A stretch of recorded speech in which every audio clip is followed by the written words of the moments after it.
3日間ポジティブ心理学のカンファレンス、そしてこの2日間はワークショップということで、私たちこのですねパーマ25ジャパンというものの、これからのですね発展に向けて、やってきているところなんですけれども、今ちょうど、この2日目は、こちら私の横にいらっしゃるシャハー教授ですね、タルベンシャハー教授の素晴らしいレクチャーを聞いてきたところなんです。なので今日ちょっと私は興奮しております。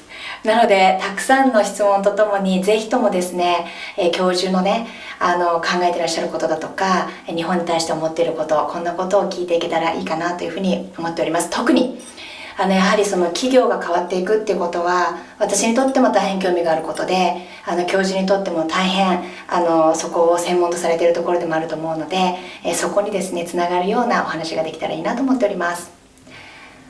Okay, so again, thank you for coming to Japan this time. Thank you for inviting me. Thank you very much. And then I know that this is your 5th time to be in Japan. And then the lecture in the morning, you kindly explained your experience being in Japan. Especially I like the story of Osaka and Kyoto.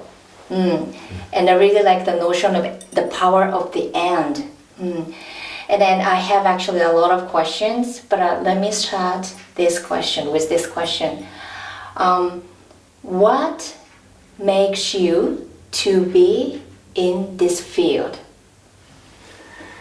I entered this field of happiness because of my own unhappiness. Oh, that's interesting. So I was a student at Harvard studying computer science, and I found myself in my second year of study doing well academically. I did very well in sports. I played squash. I did quite well socially, and yet I was very unhappy. And I must say it baffled me that I was unhappy, because by every account, by every model that I was taught, I should have been very happy. Why? Because I was taught, as many people are taught, that the path to happiness is through success. Whether it's academic success, whether it's business success, financial success. And yet I was miserable. And I remember this was in my second year of studies that I shifted. And I shifted from studying computer science to philosophy and psychology. With one reason, one goal, one objective, to learn how to become happier. Okay. And through my studies, I actually did become happier, and I wanted to share what I'd learned with others, and that's when I started to teach. Wow, that's very interesting. So now you are happy. Now I'm happier. Happier, yes, that's important. Yeah, because I don't think there is a point before which we're unhappy, after which we're happy. In other words, it's not 0-1 binary. Rather, it's a process, it's a continuum. So I'm happier today than I was 25 years ago. Okay. But I certainly hope that 5 years from now, we'll be talking and I'll tell you that I'm even happier than I was 5 years ago. Okay, that's great. And then I'm interested in some point that you said you were unhappy, and then you feel the unhappiness somehow. Why you notice that you are not happy, and then why? The reason why I'm asking this question is sometimes I notice that many people, Japanese people, say they even don't realize the feelings. In case I ask some question, are you happy or are you happier? Some of them say, I don't know. So I'm curious, how come you understand or you feel that you are not happy? What kind of feelings or what kind of physical or mental, what makes you feel you are not that happy? So a lot of it comes from is related to motivation. Motivation. So do I open my eyes in the morning and say, wow, I can't wait for this day? Or do I open my eyes and say, oh, no, not another day? Do I look forward to if I'm in school, to my classes, or if I'm at work, to go to work? Do I look forward to seeing my friends or family? So a lot of it has to do with the energy levels. And I remember distinctly, I was just in my very early 20s. I remember getting up every morning and it being a struggle. Oh, I see. And also today, like everyone else, I have my ups and downs. Yes. There are days when I wake up and it's difficult for me to get out of bed. And there are days when I just can't wait to get to my computer and write, or to get to a lecture and teach. The difference though between when I was in my 20s and today is to understand that even when I have difficult days, I know that it's just temporary. Okay. That tomorrow or 2 days from now, or maybe even later on today, I'll feel so much better. So I don't take it as seriously as I did then. I say, oh wow, interesting. Here it is, and it will go away just as it came. Yeah, I understand. I understand the feeling. Okay, I understand. So you changed the major? Yeah, so I switched from, I was computer science, and then I shifted to philosophy and psychology. But why philosophy and psychology? So a lot of it was because psychology is what you studied if you wanted to understand happiness, or what you want if you wanted to understand your mental health. And philosophy was because I had a squash coach who told me that philosophers address the most important questions in history, and I'm very glad for that advice, because I did learn a lot of important things in philosophy. And by the way, not just Western philosophy, so Zen philosophy, Buddhism, I studied Confucianism and Taoism, and I still do, and I think there is a lot of wisdom that we can gain from the ancient sages, from the wise people that roamed our earth thousands of years ago. Oh, that area I'm quite interested in also, very much. We can learn a lot from the ancient people, the old saying and the books, and then, so I understand the feeling. And by the way, you are now having a lot of relationships and connections with the corporations. And one of the great things about your success and then activity intervention is with corporations. What are so many findings I know you have, but can you share some of the big ones that Japanese corporations can also learn from your findings? Sure. So maybe I can relate to two, which I think are very relevant for any corporation, and I think especially in Japan. So work ethic is very high in Japan, and this has always been the strength of this culture, of this nation. The thing is that very often, and this Confucius told us this thousands of years ago, but there's research today showing that sometimes a strength can become a weakness. And where can a strong work ethic become a weakness? When we overdo the work. Levels of stress are extremely high in the workplace globally, very much so in Japan as well. And what's important to keep in mind is that stress in and of itself is not a problem. We can deal with stress. We're good at handling stress. 5,000 years ago, the stress was a lion chasing us. Today, the stress is that we have to get in our report by tomorrow morning. But we can deal with stress. We're good at it.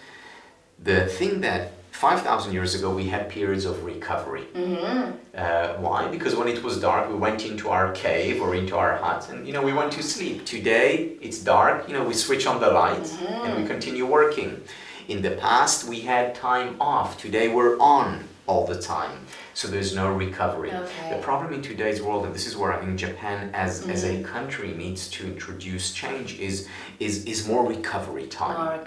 Because when you recover more, you also not only you're healthier and happier, you also get more done.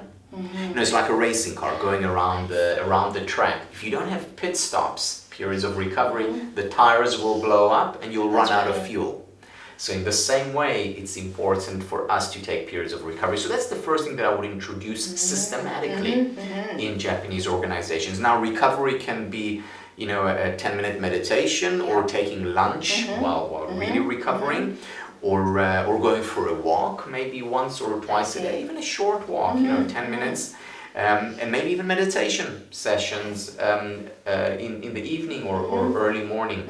All these are good ways of recovery.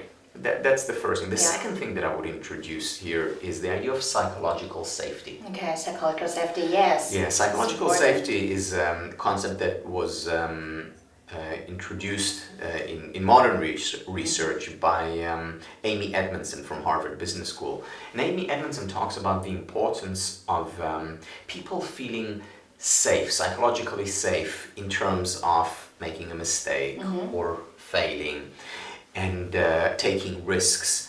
And what she has shown, and what many others have shown in research and in organizations, is that companies where there is psychological safety are more creative, more innovative, more productive. People actually stay there longer, so job satisfaction goes up. And in today's world, where we need creativity, when we need innovation, psychological safety is no longer a luxury, it's an absolute necessity in organizations. Yeah, oh my God, the two things, recovery and then psychological safety. Is there any best way for us to create a psychological safety? Yeah, the first thing about creating psychological safety is recognizing the benefits of it. Because when managers realize that actually giving more space, not unlimited space, but more space to take risks, to fail, then they realize that in the long term this is in the best interest of their business unit and of their whole organization. So first realize the benefit thereof. Okay, and then I the one word come up with me after hearing from the two things is maybe space is really the key word. So space for the schedule and the space for mental and physical space to take a rest. Yes. Mental physical space for allow others to make mistakes. Yes. If you think about it, you need space for creativity. If you put a seed in a constricted place with no space, it will not grow. It needs to grow. It needs the air. It needs to, in order to flourish. Same with a human being. That's right. I like the metaphor analogy you use. It's such a very simple, but send us a great important message. I like the metaphor very much. I think that should be started from the leaders. Yes, this is very important, that any change that comes about in organizations has to come by example. By example. Mahatma Gandhi said, be the change you want to see in the world.